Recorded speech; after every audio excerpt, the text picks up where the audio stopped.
In the name of Allah, the most gracious and the most merciful.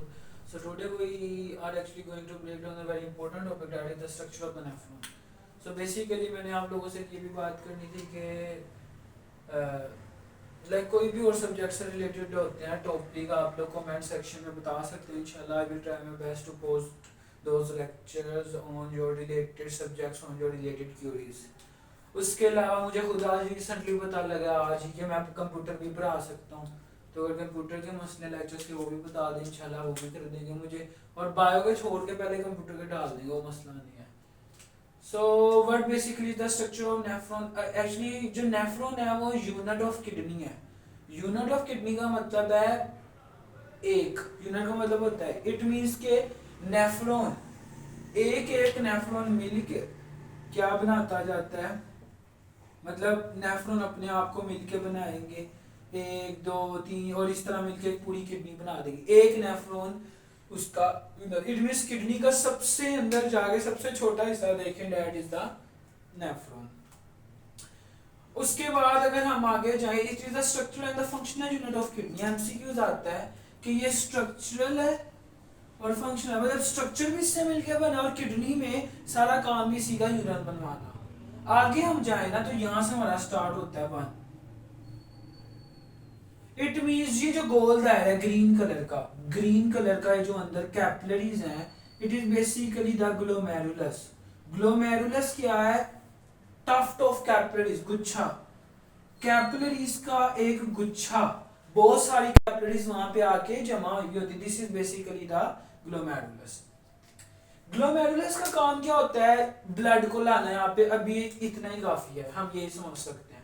इसको अल्लाह ताला ने एक प्रोटेक्टिव से कवरिंग किया है, that is the Bowman's capsule. Capsule किसी चीज के अंदर कवर किया जाता है, बोमेन्स साइंटिस्ट का नाम है.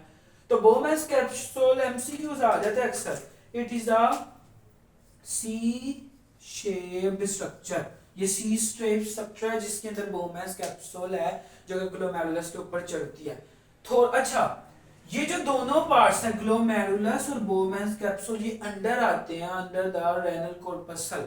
रेनल कॉर्पसल के अंदर कोई नाली नहीं होती. पहले दो पार्ट्स, यहां तक रेनल कॉर्पसल है, आगे रेनल ट्यूबल है. रेनल ट्यूबल वर्ड से पता लग रही है ट्यूब्स होंगी सारी, लेकिन यहाँ पे कोई ट्यूब नहीं है. This is basically the renal corpuscle.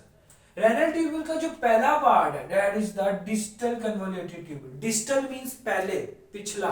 Convoluted मतलब टेढ़ी, मुड़ना, नाली मुड़ जाए उसे कन्वोल्यूटेड का वर्ड देते हैं. ट्यूब मतलब ऐसी ट्यूब है जो कि पीछे है, पहले और मुड़ी हुई है. So this is the distal convoluted tubule. आगे जाएंगे loop of Henle. It is basically the U shape structure. So loop of Henle actually has two types. First one is the descending loop of Henle and the second one is the ascending loop of Henle. Descending loop of Henle is like we are climbing down, not up. हम climb और नीचे की तरफ आ रहे हैं, descending. Ascending means हम ऊपर की तरफ जा रहे हैं. Ascending loop of Henle जैसे खत्म होगा, we have a very important and a basic structure that is the proximal convoluted tubule. Proximal मतलब आगे, convoluted मतलब मुड़ना. ट्यूब ऐसी ट्यूब है जो आगे की तरफ और मुड़ी हुई है. ये सारा कहां पे जाके खुलता है? In the collecting duct. Duct मतलब नाली, कलेक्ट मतलब यूरिन यहाँ पे कलेक्ट होगा और एक नाली के जरिए निकल जाएगा यहां से. ये आगे जो कलेक्टिंग डक्ट है ये आगे जाके कहां पे खुलती है, इसको हम देख लेते हैं.